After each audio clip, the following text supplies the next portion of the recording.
When a humble pilot graced the bridge along with the titans of the Imperium, along came this song. From when the swarm slept in an imperial palace, the army of beasts sat and might one did they revel. Pappy came after me while Blue and Earl sat, broke down my structures and kicked in my jump bridge, while the sub-cap numbers minds the humble fleet, and so cried the leaders, blank CCP. Toss a coin to your bridge, oh goes warmer plenty, oh goes warmer plenty, oh. Toss a coin to your bridge, oh goes warmer plenty.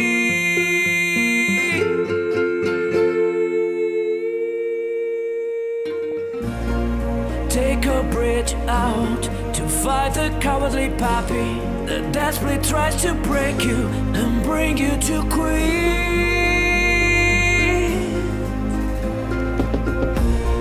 Trust in your scouts, awake at every hour, never resistant, poison ready to shout.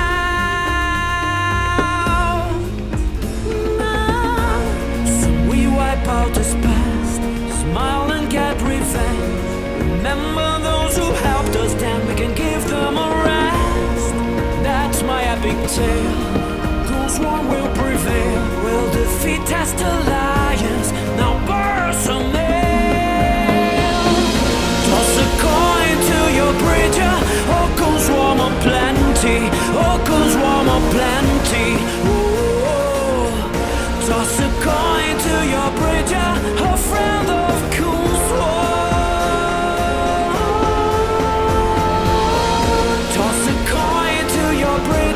Oh, goes warmer plenty, oh, goes warmer plenty, oh. Toss a coin to your bridge, a friend of Cool's War.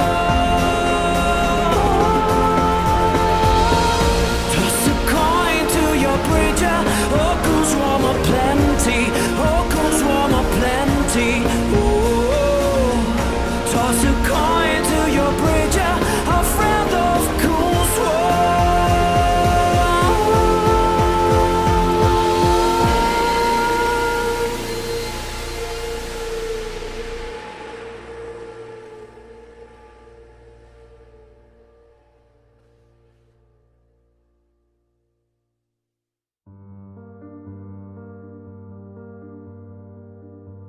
When it comes to EVE Online, every player wants to know the most effective tactic available. You want to know the meta. The meta controls everything. It determines what will and will not happen. Knowing the meta will alter your views, make you question your reality. It might even make you laugh. And now, you're part of it. You're watching The Meta Show.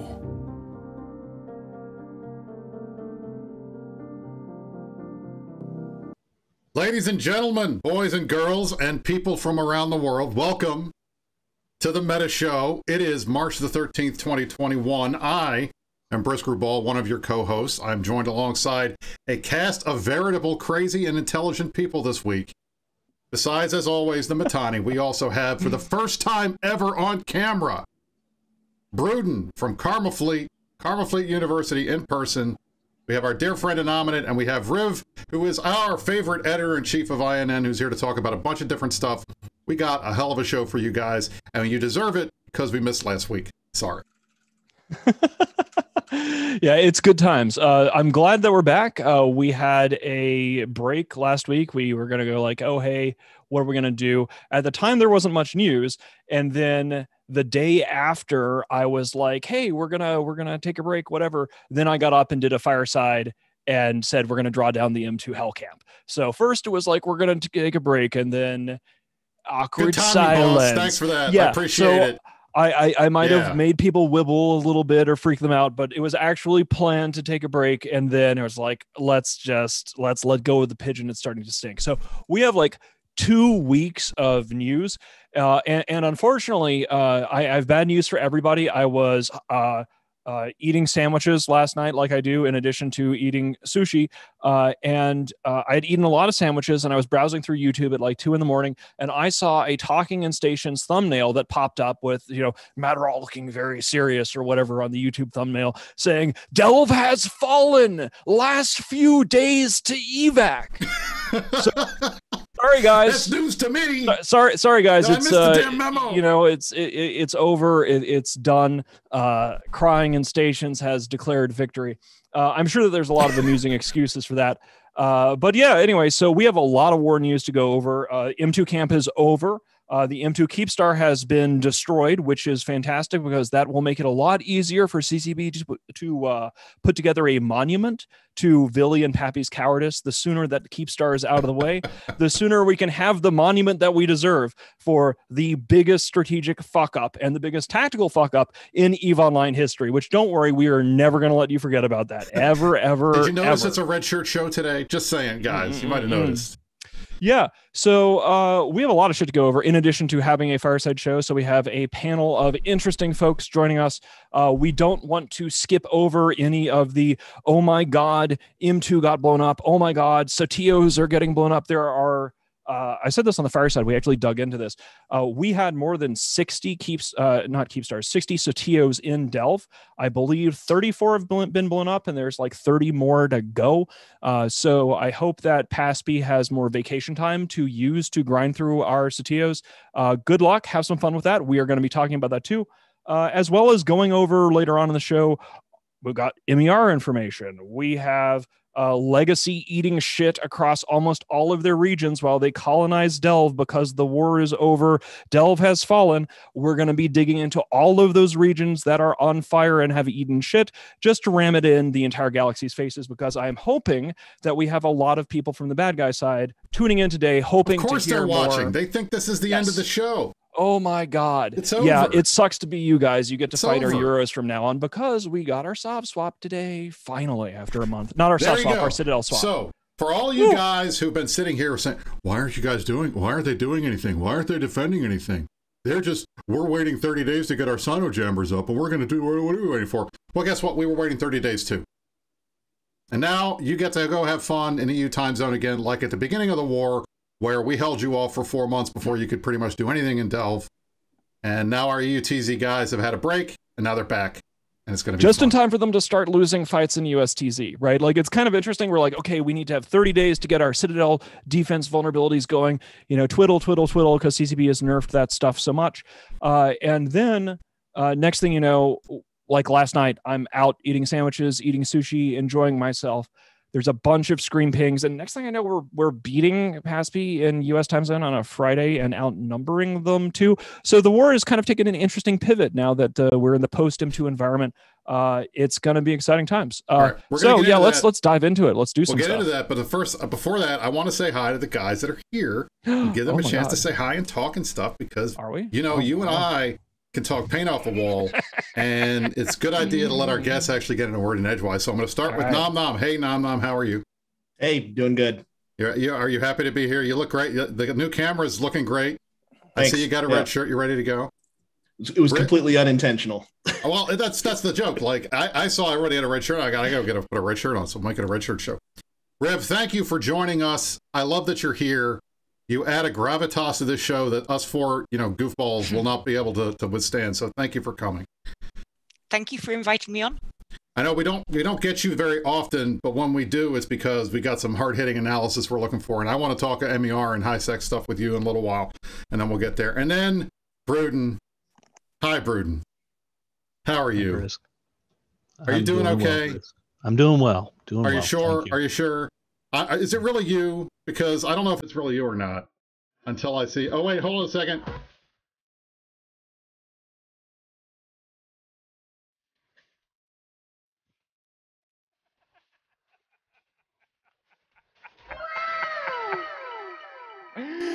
Got him!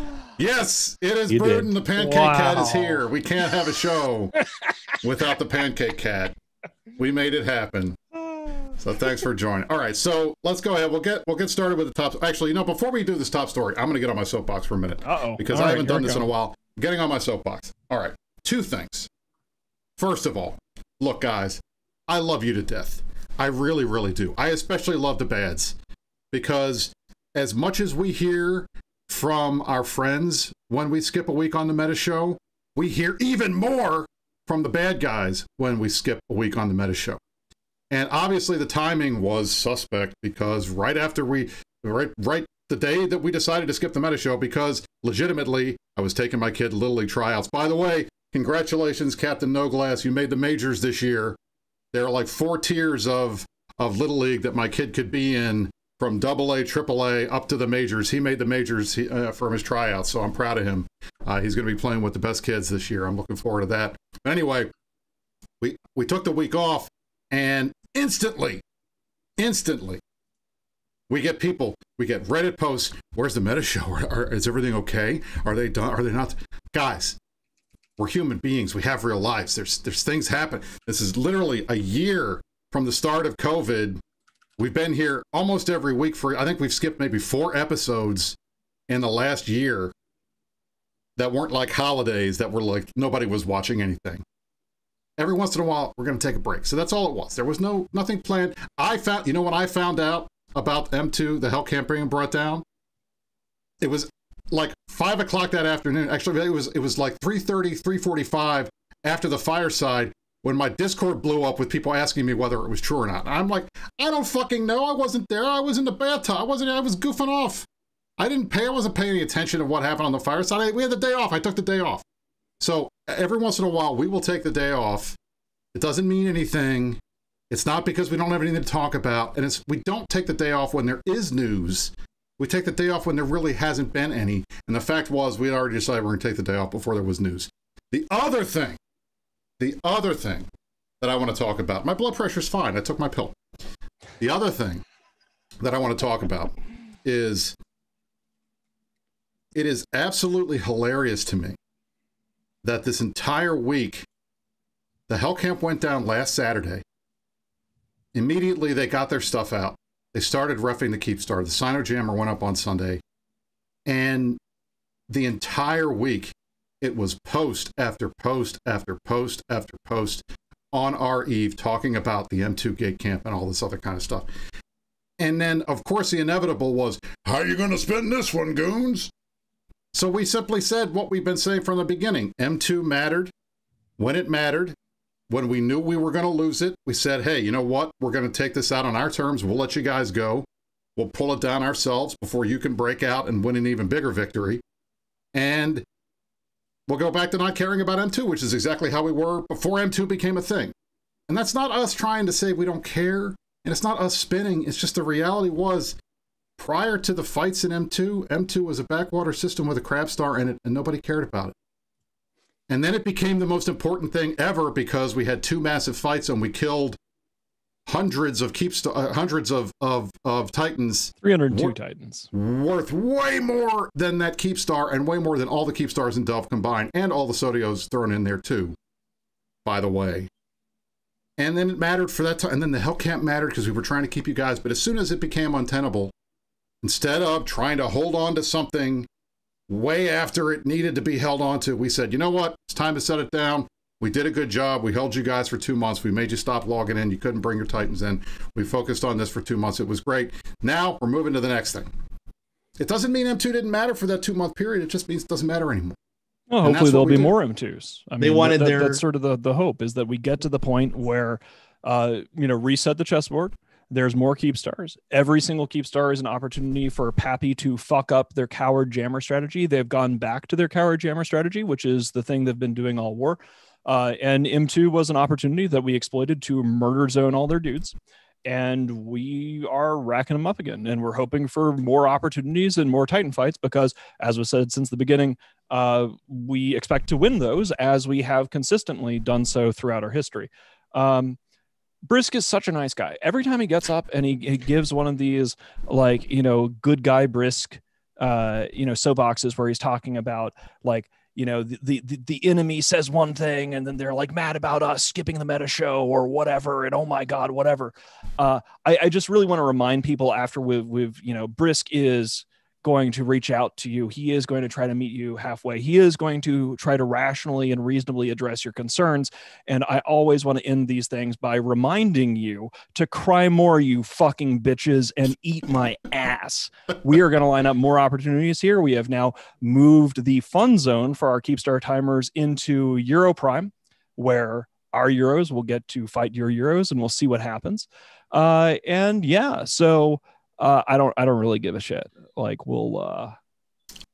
it's interesting. I feel bad about it because it's like, should I, when he's trying to reach out to them, I'm like, you could just scream, eat my ass at them, right? Like you don't have to meet them halfway. But on the other hand, if we had a show where both people were screaming, you can't, that would be, you gotta have good cop and bad cop. Otherwise it'd be sort of a lame dynamic. But they wanted to get their, go ahead, Nom. They wanted to get their big victory, their big win in M2 after all this time. And I'm sorry, guys, you took the coward way out. You had 2 months to get your big victory, but instead you put up the Sinojammer. You forced a situation where there couldn't be a fight, and that's it. Like, congratulations. I mean, you took the system back. It took you 2 months. You were complete cowards about it. You were not willing to fight your way out. And so, now you're stuck in a situation where you finally killed M2, and congratulations. It doesn't feel like a victory because it's not a victory. You notice that they brought twice as many faction titans to the kill timer as they did to the armor timer when we were there to actually fight them. Well, of course, they're going to talk up their faction titans when there's any possible chance that we're going to kill them. But God, I mean, that's what I have to laugh about. It's like, these guys have not used any of their supers or anything for anything, and now they're finally getting a chance to use them again because they're killing undefended Keepstars. Great. Every Keepstar, well, they're going to be undefended until they get defended, right? Like, that's the other thing about this. M2 was a Keepstar that was under a jammer because they went through their coward strategy. They're going back to that. They are attacking one of our Keepstars right now. Remember earlier when they were blowing up Satios and they were like, guys, you've lost a Satio. We dug up the numbers today, and I think I mentioned this at the start of the show. It turns out that we had like 60 of the fucking things in Delve, and we kept discovering more because corporations hadn't registered this one or that one. We're like, oh, well, it turned out we had 3 Satios over here and 5 Satios over there. Great.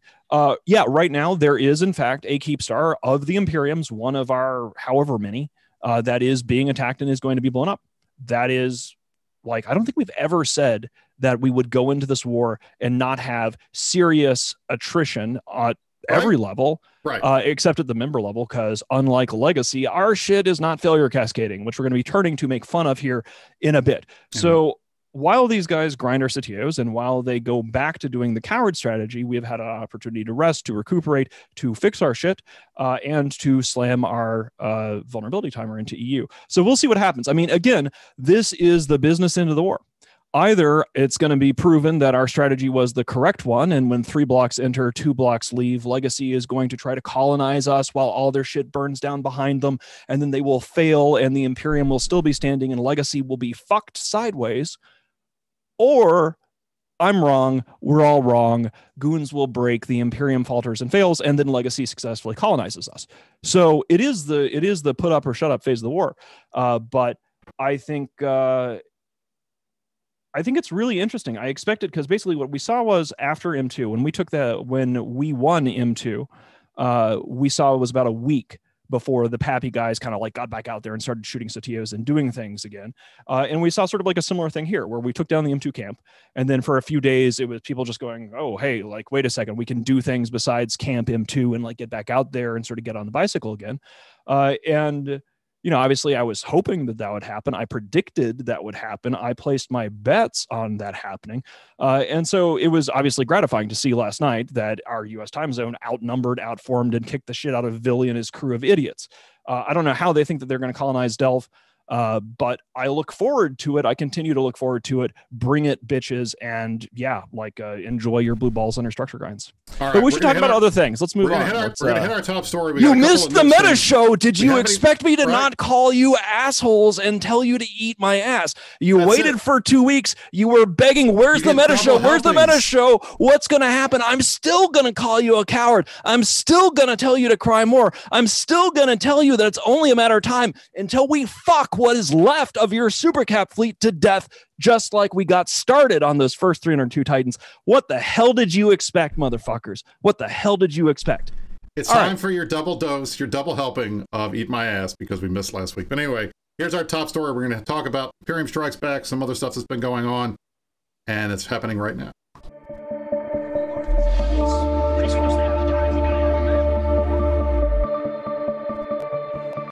All right, so for our top story, obviously, we talked about the M2 Hell Camp going down. We talked about what has happened since then. Well, the only other news that the guys have been spinning quite a bit over the last couple of days has been Elitist Ops has left the Imperium. They have moved back to Snuffed Out. Congratulations, Penif, Thrawn, my boys. Go have fun. We know you guys loved hanging out with the Snuff guys. Thank you for coming and hanging out with us for a couple months. We hope you guys kick some ass down in low sec. We're looking forward to seeing what y'all do.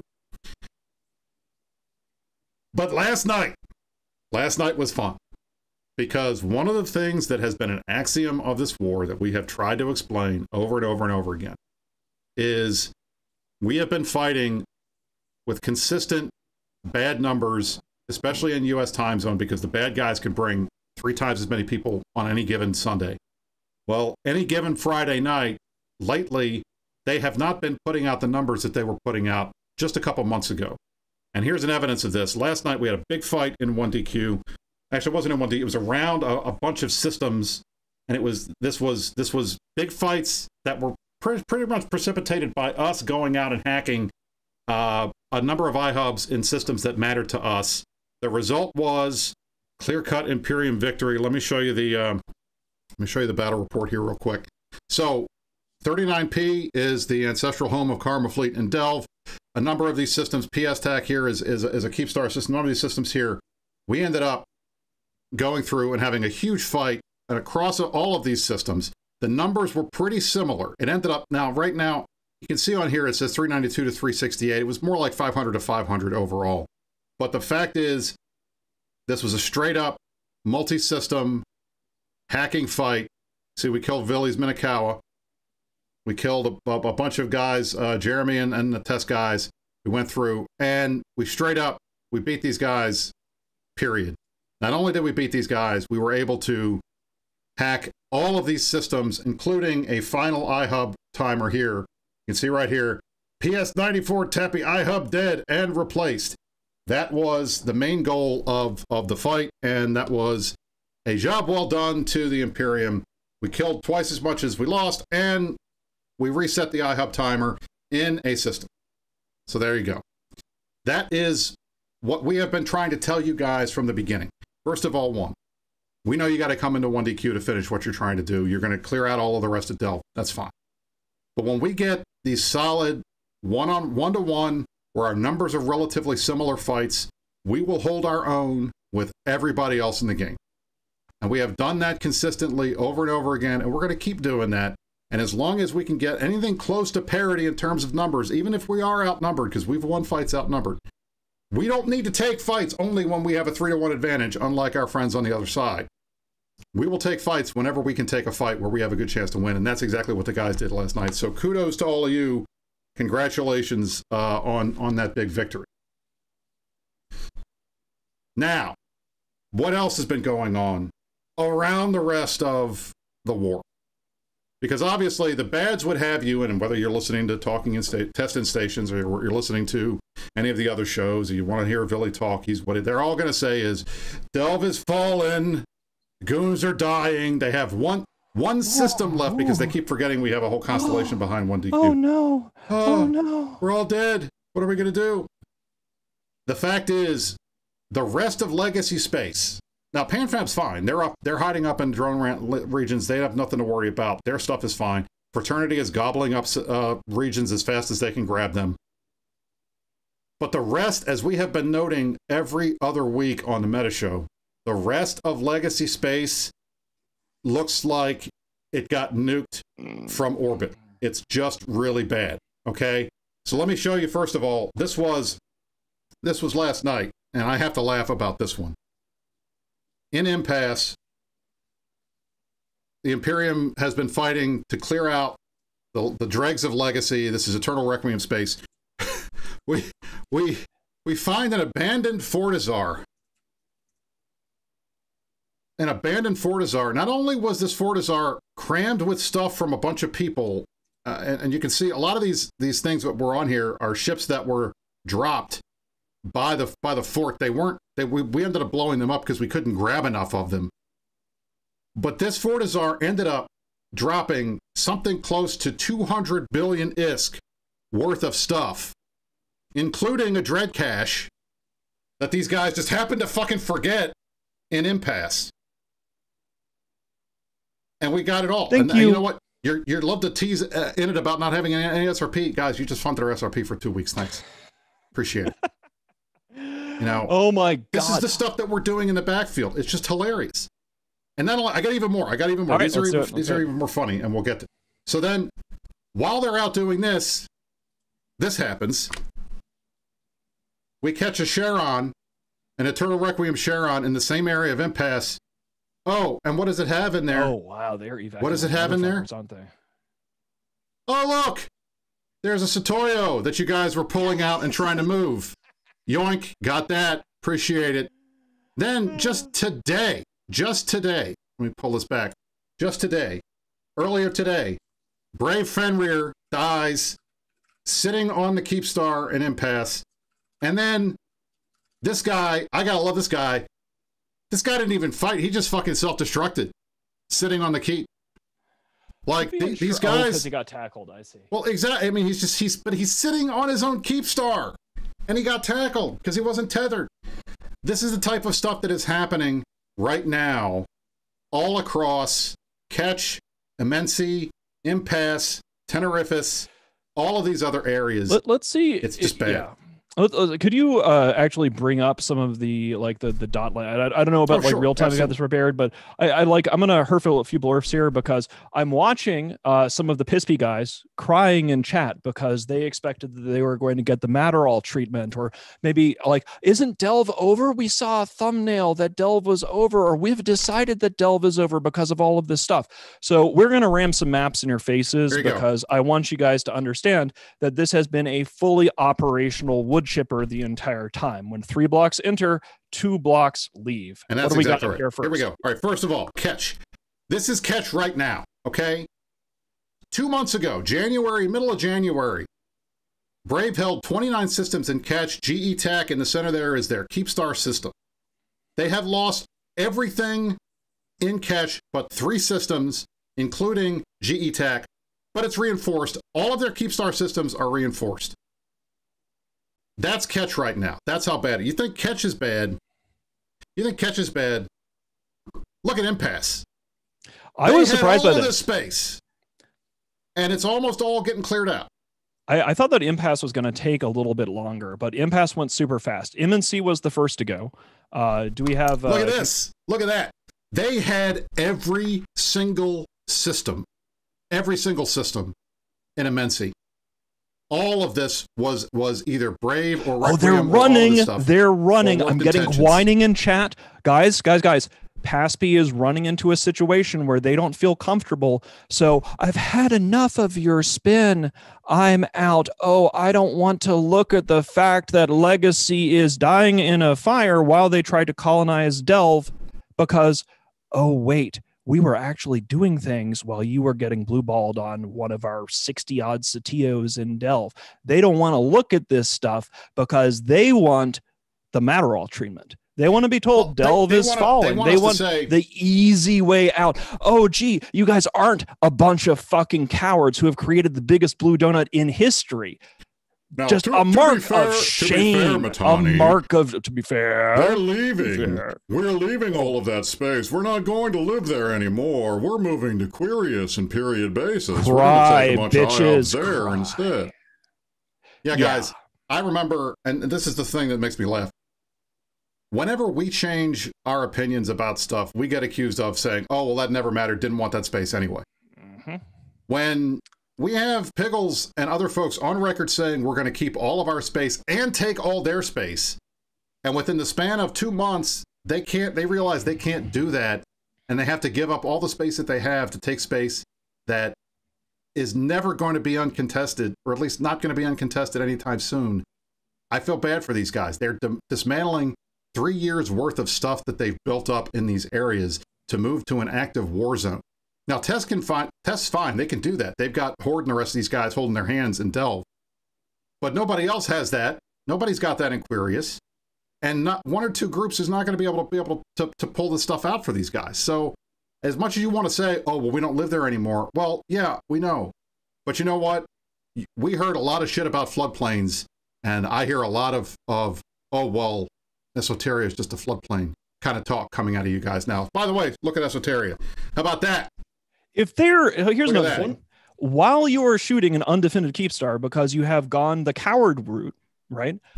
I'm seeing you guys being very angry in chat. Why aren't you happy? If you're succeeding in burning Delve and if everything is going your way, why does all of this information from Dotland make you uncomfortable? Why does the failure cascades in Legacy bother you so much? Why did you get so mad when a couple weeks ago on the Meta Show, Brisk was facts, facts, facts. Here are all of these things that are happening to Legacy. And gosh, you all just ran like little bitches from that. It is hilarious because if you were having some sort of glorious victory in Delve, why aren't you smugging? Why are you angry when the man in the red shirt calls you a coward? Shouldn't you be patting yourselves on the back about what a great job you're doing and what pride you have in the amazing accomplishments of your leadership that have tried to do this for almost, 9 months, 10 months now? Holy shit, what a record of shame. I'm fair, and Mittens loves to say that I'm fair, and he's the eat my ass guy. I will do what you guys are asking. You want to see it? All right, here's the Delve map. Here's the Delve map. Yes. Look. Oh no, we lost almost all of our IOBs. Who could have predicted this? I know, but look, hey, guess what? Oh no. PS94 over here. Well, we took that back. IHub hockey, it's a thing. It's fine. And we're seeing over here, and no tech. Look at that. It's cleared out. Look at all of the stuff that's refed up in the upper corner near Iridia. The only hope that any of these piss-pee cowards have, their only hope, and the reason why they're so angry, their only hope is that we give up and we stop fighting and we run for Empire and we run for Saranin while Legacy is trying to colonize us. They have to convince us to give up and leave before Legacy implodes. Except, why would we do that? Because we have all of this evidence of Legacy being on fire and getting torched, right? So, sorry, guys, we're still here. We're still fighting. We still hold you in utter, absolute contempt, right? Like, don't, and mostly that's on the Legacy side. Like, there's some good people who are on the Pappy side, on the PanFam group, like, whatever. I don't want to be like, oh, like, you know, whatever, this group sucks more than the other. Most of the animus is rightfully reserved for the Legacy side because, like we said long before this war started, this war was going to happen and we were going to be working with Legacy against PanFam. So like there was going to be an Imperium PanFam fight regardless. Lots of shit was going to blow up for a lot of reasons, but let's really just focus on going to war and relying on Vili to succeed it's not going to work, dudes. It's not going to work. You can blow up some more Keepstars if it makes you feel better. We're going to fight you on them where we can. We're going to try to bait out your supercaps for a fight and see what we can do again. But I'm glad to see you frustrated because it's not the kind of frustration you have from a victorious group of people that are satisfied with their amazing conquest at Delph. We brought all these people together on this fucking show, and I can't stop mocking these idiots in chat. They're just baiting me out with their stupidity, and then I just have to yell at them to cry more. And it's supposed to be a fireside show where it keeps going, but they turned up looking for, ooh, they skipped a meta show last time. We're going to be here and brag about how we're going to blow up a Keepstar. Ooh, wow, let's forget everything that happened before him too, because it's a totally different war now because you guys decided on crying and staying nations, that it was a totally different war. I guess you only had 3 or 4 Satios in your crappy little alliances. You didn't have 60 plus of the damn things. You didn't have them falling out of your pockets like, oh, Ben had Satios. So this is what you get. They're falling out of their pockets now. But hey, yes, I want to hear from you. Yeah. You've heard us blurfing. Like, yeah, there's with you have Brave moving to Quirius. Like, does their alliance hate them that much? Like, why do they? Quirius is a terrible region. Oh my God. It was when we controlled everything, we couldn't get someone to live there for free. Even Edit didn't want to be there. We moved to fucking Fountain because it was worse than we had to turn it into like Quirius Fight Club to like find anybody who just will happen to live there. And it's terrible space. Like that, if putting an ally saying, hey, come on, convey Delve with us, abandon all of your space, we're going to give you Quirius.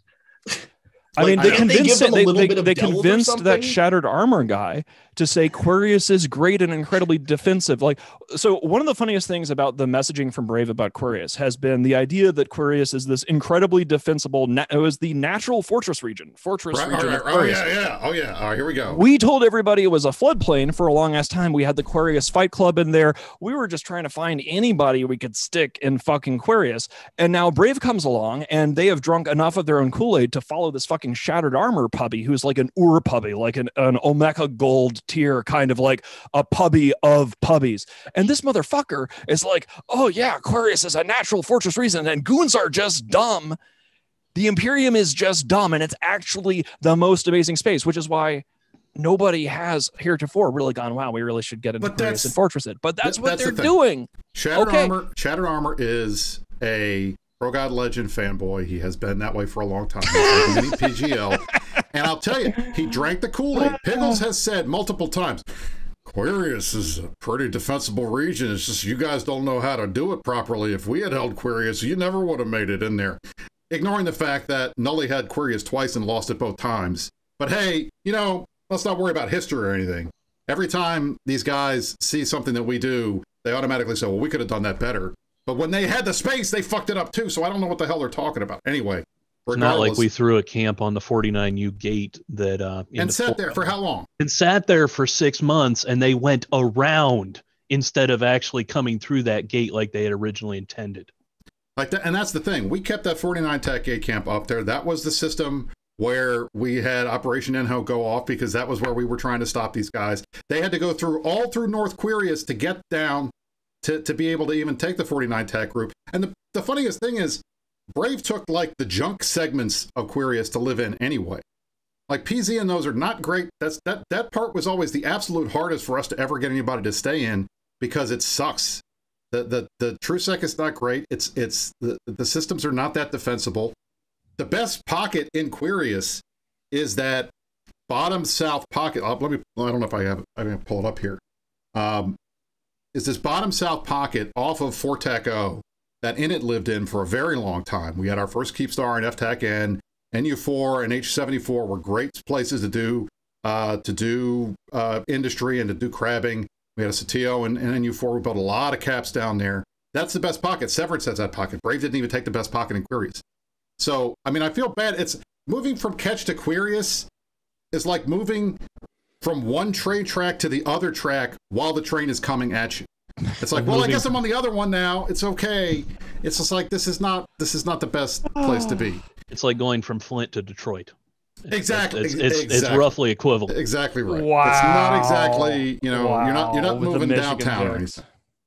So it's just, for me, it's really frustrating. They're asking in chat why Goonswarm why haven't I been kicked out? Because apparently all Goonswarm really wants to do is make peace with this seething pile of blue donut puppies that are howling for the blood of Goonswarm.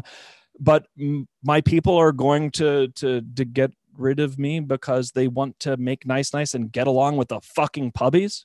No, we take the olive branch that they try and extend, we pick it up, and we whack them across the face with it. Oh my God, it is amazing. The other thing about this, and this is something that we now know, there was an amazing thread on REVE a little bit ago where somebody went through, and I don't know who gets the credit for this. You guys probably know better than me. Somebody went through and compiled all of the Remind Me bot calls that the Pispy people had made about like, remind me in 3 months, goons will be running to Siren and all this shit, is you guys got to remember when we told you we were still going to be here and fighting you to the absolute last, we were not lying. That was not Herf Blurf. To most of the people that started playing this game in the Great War, for us in an era before Citadels, when you would lose a Keepstar, oh gosh, a Keepstar is getting blown up right now. We might lose a few more of those before our Euros get in the defense gear, or maybe until we get our next opportunity to kick off another Titan fight, we might lose some. Well, guess what, motherfuckers? For the old school guys, when you'd lose a station, you'd lose everything in it. This asset safety stuff makes it so easy for us to just say, all right, cool. We're going to shove in and people are going to take a 15% haircut. There'll be the initial loss of the Citadel when it blows up if it hasn't made the ISK value of it, which you have to amortize over time because of the delve time units and all this crap. You guys expected us to run for the hills, and now you're stuck whining in chat as you get blue-balled on another structure while we get ready to murder zone your Titan fleet again. And you still haven't figured it out. And that's what I gotta love. Like you guys sitting here, oh, we killed another Keepstar. Okay. Those Keepstars are worth 3 Titans.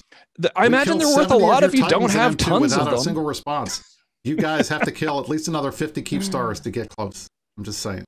All right? Yeah. It's just not, we don't care. You can kill all the Keepstars that are not in 1DQ, and that will matter not at all.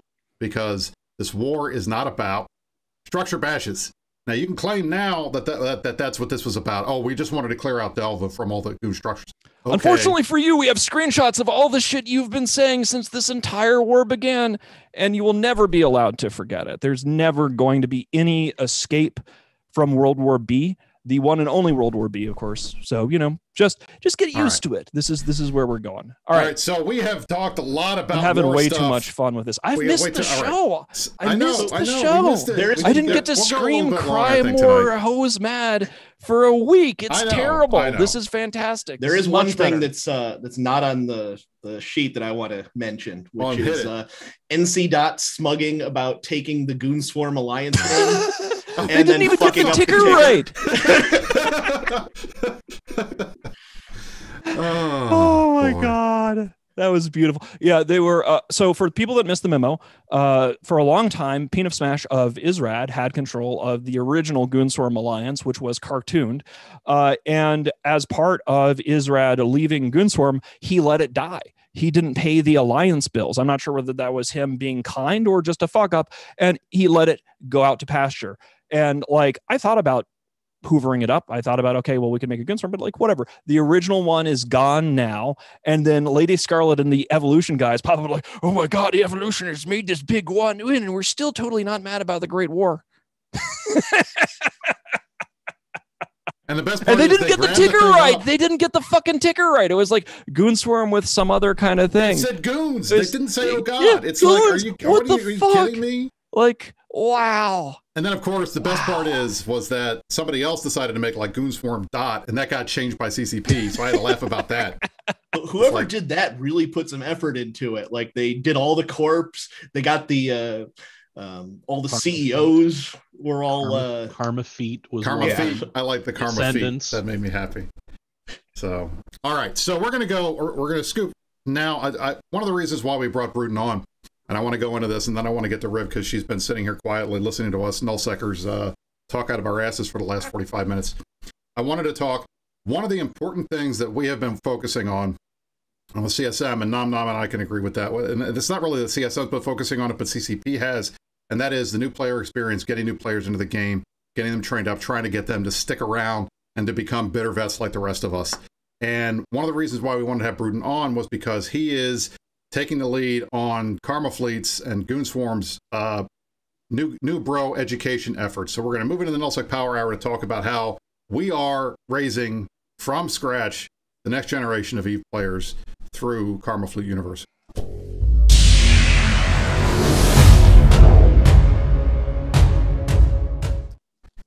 All right, Bruton, I'm going to throw up on the screen here. There was an article in PC Games, and Ian Boudreau wrote this the other day, and I'll throw the link in the chat here, talking about how all of EVE Online's corps are bringing in fresh blood for the wars, for the games of the war, the wars that are happening, and obviously they're talking about World War B in particular, and obviously you can tell that I've been looking at buying a Corvette, so that's why I'm getting all of these ads for Corvettes on the screen. So if you look at all of this, you get through here, and Bruton is quoted down here, and I'll let him talk about it, but one of the efforts that we've been trying to make in Goons and in the Imperium is trying to bring new players into the game. Bruton, talk to us about Karma Fleet University, what you guys are doing. Well, one of the biggest things that, and the common misconception, I do hear this quite often, is all you're just filling heads with propaganda and teaching them to be F1 monkeys. No. Because at the end of the day, I'll tell you this, ladies and gentlemen, you can be a great EVE player and never be a part of a corporation or an alliance. However, you cannot be an effective part of a member corporation or alliance if you don't know how to play EVE. So the way we focus and the way we focus our training is on teaching people how to actually play this crazy, ridiculous game that we actually have in front of us.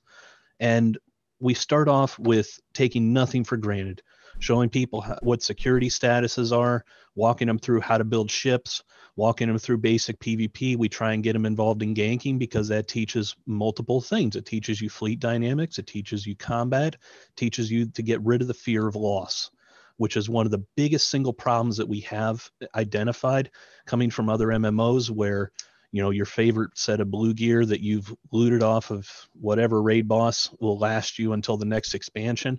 No, in EVE, ships are ammunition, and the faster we can break them of the World of Warcraft mentality, the better they are in the long run. So to say that any block is just generating members, that's partially true, because by generating new players for the game, we're creating players that are going to stick with EVE long term, and therefore they're much more likely to stay as contributing members of the Alliance in the long run. How many folks have you guys been bringing in to Karma Fleet University? What's the recruitment rate been? We started off a year ago with around 50. In July we had 500, and right now we're about to tip over 1,300. So see, that's great. That's solid recruitment, and it's funny because, you know, a lot of people consider Karma Fleet to be like the new bro friendly corp in Goons, but now we've got an even newer new bro friendly group. And I think last night we were talking about this, and one of the things that you said that struck me was it's not enough to we're not just trying to recruit these guys into Goon Swarm. We're trying to get them to stick with EVE, and if they stick with EVE, we think they'll make the right decision and stay with us. But even if they don't, we've got a new EVE player that's going to be stuck around. Either you're content or you're a bro, one of the two. Either you're part of our team or you're part of the enemy team. Either way, we're going to see you on the battlefield. So one way or the other, as long as you stick with the game, and that's the mentality, and anybody in KFU, if you're in chat, you could verify this. Anybody that comes into KFU, we tell them flat out, it's like, you know, there's a yellow brick road that leads to Karma Fleet and the Goon Swarm Federation. If you choose to follow the yellow brick road, that's yours. It's there for your taking. But in the meantime, until you make that decision or until you cross that path, then we're going to teach you everything that we can while you're here, because we want you to succeed in EVE. We want you to be a successful EVE player. And in that, if you're a long-term EVE player, you're much more likely to stick with the Alliance and be a long-term member. If we just dump people into the grinder like certain organizations do, their turnover rate, even within their organizations, is abhorrently high. So if we take care of them and teach them the stuff that they need to know and leave the personal choice to personal choice, then we have a much stronger chance of succeeding in our long-term goals. I think that's great. I want to briefly respond to something that's in chat there, mentioning that Karma Fleet is a place for veterans too, which it absolutely is. And like, this is, I think, where Brave kind of made a big mistake in that they made themselves the newbie alliance, and they're all newbies. And, you know, as a new player, you don't want to be in an alliance of only newbies. You want to be in an alliance that has a lot of veteran players who really want to help newbies. The reason that Karma Fleet University is succeeding right now, and we are succeeding by any measurement, you take any metric, you throw it up on the board, if you pull any statistic activity, we've got a third of the people online and on an average day as Karma Fleet does. So, and we're about a third of their size at this point. So by any metric, we're succeeding. And the reason for that is we have a healthy mix of veteran players who enjoy teaching and enjoy sharing their experience and telling their stories, and new players who can benefit from that. We merge them together, and we have a solid organizational structure as a result. And I think, frankly, you know, one of the things that is critical to this war effort, I think, on both sides has been recruiting. I think both sides, Horde in particular and Goons in particular, I think have benefited from bringing a lot of new players in. A lot of folks want to get involved in the war. So the one thing that we always tell everybody is you want to get involved in the war, go look for one of these new groups that'll get you in and that'll help train you up. And I stand by this. I think what KFU is doing, what Karma Fleet does in terms of the Imperium is hands down the best new bro training effort and the newbie training effort that we have that you're going to find anywhere. I have seen the curriculum that they go through. Bruton has classes set up. He's got professors teaching courses. I mean, it's like Eve University, but it's nullsec centric, I think. And it looks to me like we really kind of get these guys to teach them what it's like to PvP, how to do the stuff that we like to do that tends to keep people in the game. And I think, frankly, that's the number one thing that we need to see in the new player experience is getting new players hooked up with groups like KFU, groups like Horde, groups like Brave, that are going to go in there and they're going to teach you guys, and EVE University obviously, teach new players how to do what they do, how to stick around, get them involved, get them with a community that they're going to engage with, and hopefully stick around with. And I think that's the best way to keep people in the game. At the end of the day, I got a thing on this, which is one of the things that is different now as a consequence of this war. This sort of there's an interesting link here, I think, between Elitist Ops, ISRAD, and Karma Fleet University, which is as Elitist Ops was getting ready to leave Goonswarm, join Snuffed Out, and go back to their roots, Peanut Smash was incredibly helpful in talking to me about how he does things in his corporation. And we had this back and forth, and we were like, wait a second, you know, we can try to do this at scale for the entire Imperium. So there has always been a criticism of joining a nullsec alliance and then being sort of pointed towards being a F1 monkey, right? You can just join one of these alliances, and as long as you turn up and do the bare minimum, that's enough. And that's true for every other block except for, and when I say every other block, obviously in NC. And in PAMFAM, if you're in one of the more elite organizations, that's different. But when you're talking about F1 monkeys, you're usually not talking about PL or NC. And so one of the things that has changed in just this last month is that we are no longer just going to be teaching people in places like Karma Fleet University, and then when they are mentored in, if they end up inside of, you know, nullsec Imperium warfare, is we're not just going to teach you how to press F1. Because the bar has been raised. We're going to be teaching you how to press F2. We're going to teach you how to do more than just the bare minimum. So if you are looking around, either you're interested in getting an nullsec, but you're not so sure about being an F1 monkey and joining the biggest group of cowards ever assembled in the history of EVE, the single largest blue donut in the history of online and gaming.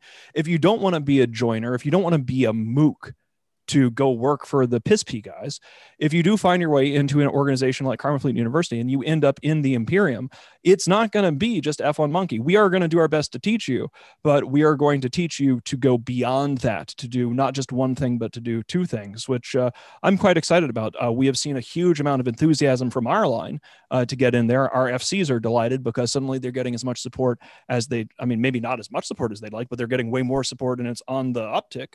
It'll be a work in progress. So as far as mentoring, as far as new player organizations and the direction that they're heading you in, joining the Imperium is not easy. Obviously, we're fighting the entire galaxy. It is us against basically everyone that isn't a blue donut coward. It's not going to be simple. You can't just join us and press F1, but we're going to do our damnedest to teach you to be a better player of EVE Online and to make some friends along the way. I think that the work and the struggle is worth it, and clearly the work and the struggle is worth it. Otherwise, we would have failure cascaded long ago. But yeah, it's fantastic work you guys are doing. All right. Thank you. Burden, no, thank you guys. We're going to, what I'm going to do real quick, we're going to talk with Riv about MER type stuff. And then I think I'm waiting to get a text message from Fountain Frank that he's ready. Apparently he's on some kind of mission and he's got to like get outside or something before he can talk to us. So we're going to go to Duke Pearson Incorporated. We're going to talk about some CCP related stuff with Riv. And then we're going to get, hopefully we'll get a war update from Frank. We're going to go a little long today, guys. Deal with it. We missed I last heard week. too many blurfs. It's my fault. I just fine. wanted to scream, cry more, You hose get mad, extra a more whole free bunch. stuff. Exactly. So here we go.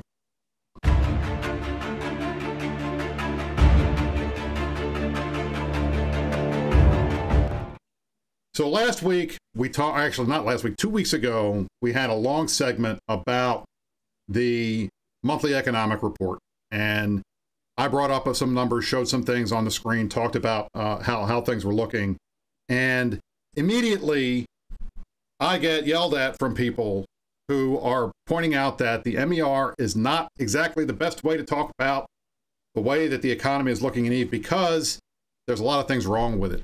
And the most expert person that I know to talk about MER-related stuff is Riv, who is the editor-in-chief of INN. She is a high-sec trader extraordinaire and the best analyst that I know in the game.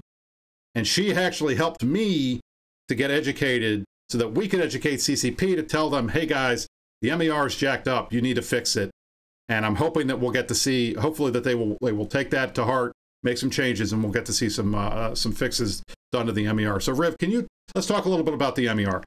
You yelled at me last week, and nicely, obviously, because when we talked about the MER, there was some stuff that was screwed up. Can we talk a little bit about what your issues are with it and what you want to see them fix? Yes. Hi. I would like them to fix the fact that there are data discrepancies within the MER. Let's show some of that right now. I'm gonna pull up the this is a PowerPoint that Riv created that I used, that I gave to CCP. We're gonna go through some of this stuff real quickly to talk about it. Let's go. And yes, Mittens is probably gonna fall asleep during this part, but it's okay. Just you could just take a little bit of a break. Think about fish for a little while. We're gonna talk about numbers. All right, here we go. So this was the slideshow that we put together. So go ahead, Riv. So yeah, the problem with the MER is that there are some major discrepancies between the data that gives you the bounty amounts in Eve. This is like not counting the ESS stuff. This is before the ESS. There are problems with the data. There is problems with the production count in the MER as well. There are two sets of data in the MER. There is a daily count of production, mining, destruction, and also market activity. And then there is a sum of the regions in Eve. And one of the main problems is that there are days missing, as Brisk has up now. There are 3-4 days missing from the January 2021 data set. So this means that the data isn't complete to begin with. And if you go to the one with the region missing, Brisk. There you go. Cash is not there. Yeah, cash always gets left out. It's very sad. And it does. So that's part of the problem is it's just we're all trying to use the same data, and we like to compare data across months and stuff. And the problem is the data is not consistent from one month to the next, and there's missing days and things. So we're looking at numbers, and when we try to say, all right, this is how much was mined in this time period, or this is how much was ratted in this time period, we're not comparing apples to apples. We're comparing apples to oranges, and it makes the numbers look screwy. So that's kind of frustrating. It's frustrating to me. And that's not the only problem. No, I think like the one that I highlighted most in the PowerPoint was about the production differences between the daily production in the entirety of Eve, so including wormholes, and then between, if you go back one, Brisk. Yep, go ahead. Yep. If there is, if you sum up all the regions, like the Empire regions, that came to 109 trillion in production. And then if you added up the daily production across the whole of Eve, that only came to 80 trillion. So there is 40 trillion missing between the regions and the daily data. And I think that CCP have forgotten to put in one of the engineering structures. They did this with the Citadels. When Citadels came out on the markets, you would pull the Delve data for the month and it would say Delve had 50 billion of trade done. because for a year, CCP forgot to add in Citadel markets. So then they suddenly added them in, and Delve suddenly had trillions in trade. So there's 40 trillion missing from this, because just like they fuck up, like leaving cash for the region in there, that they're probably just derping on something, and there's this 40. Yes. Okay. Wow. That's a big enough discrepancy that it even can penetrate my very small midden brain in terms of numbers and go 40 trillion missing, likely due to a spreadsheet error. That sounds like a very logical explanation. And okay.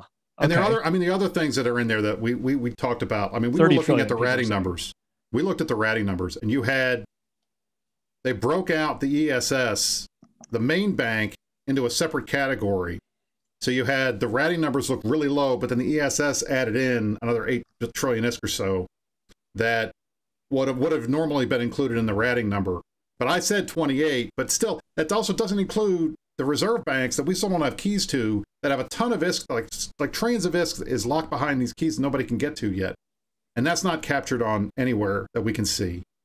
So no. When it comes down to, and then the other thing, and I think this is important, this is one of the last times I'll show the PowerPoint, on our other list of other issues, they don't include Plex in the CPI, which I don't know, how do you not include the main, like the reserve currency in your consumer price index? I don't get it, especially when that's a huge traded item. They put the skill extractors in the secondary producer index, but they don't put Plex anywhere. So that's not there. And then the other thing is, the basket items need to be updated because they don't include a lot of new stuff, like all of the Edencom modules are not included, and none of the skill books or any of that kind of stuff.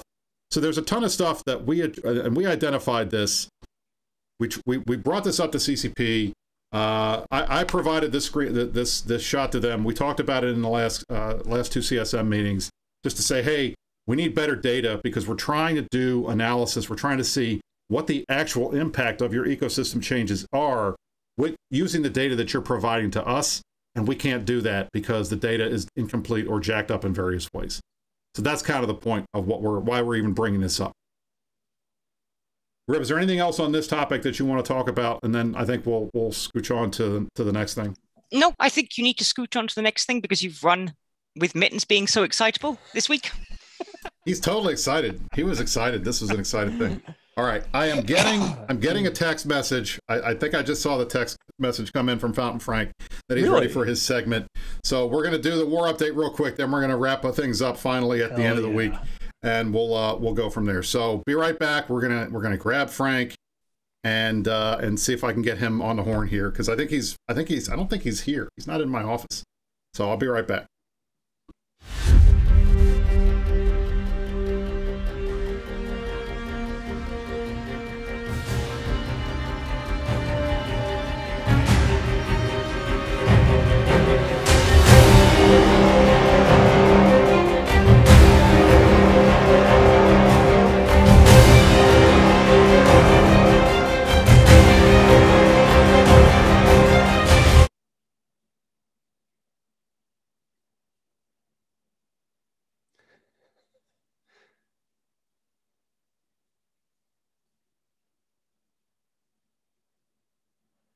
Almost there.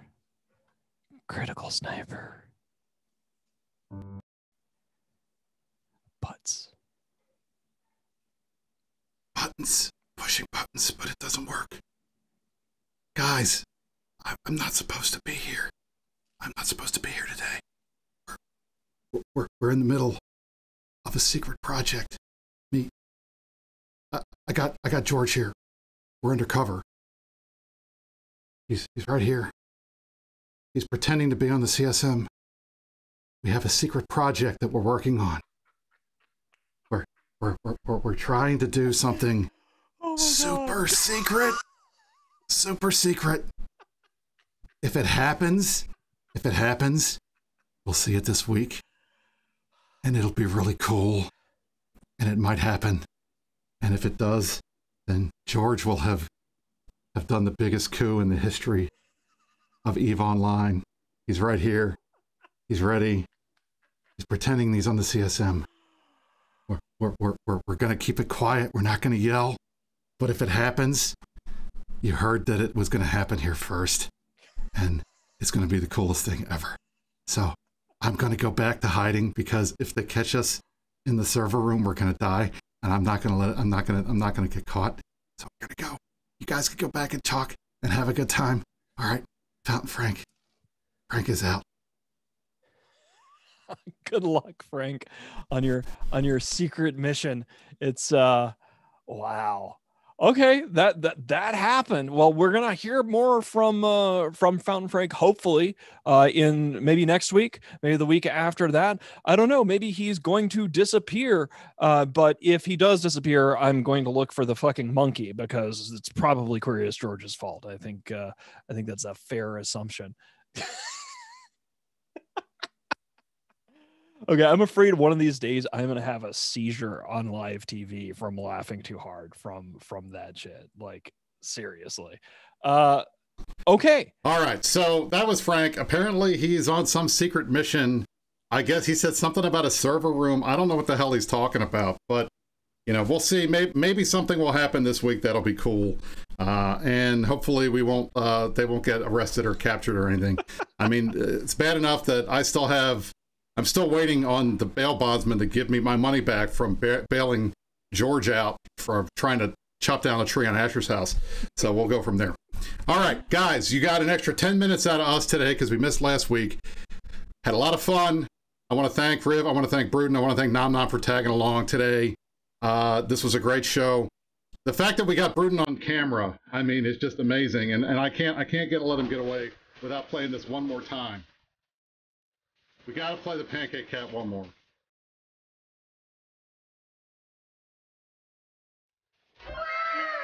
Oh my God. Just it has to happen. It has to happen. And thanks to Adana for putting that together for us. All right, everybody. I think we're ready. We're wrapped up. Nom Nom, Bruden, Riv, do you have any final words for us before we get out of here? All praise the Pancake Cat. Oh yeah. All right, so everybody, thank you all for joining us. This has been the Meta Show for March 13th, 2021. I'm Brisker Ball, joined by the Matani, our favorite fish enthusiast, and Aminet, Bruden, and Riv. Thank you all for watching and joining us. We'll see you again next week, and you stay classy, New Eden.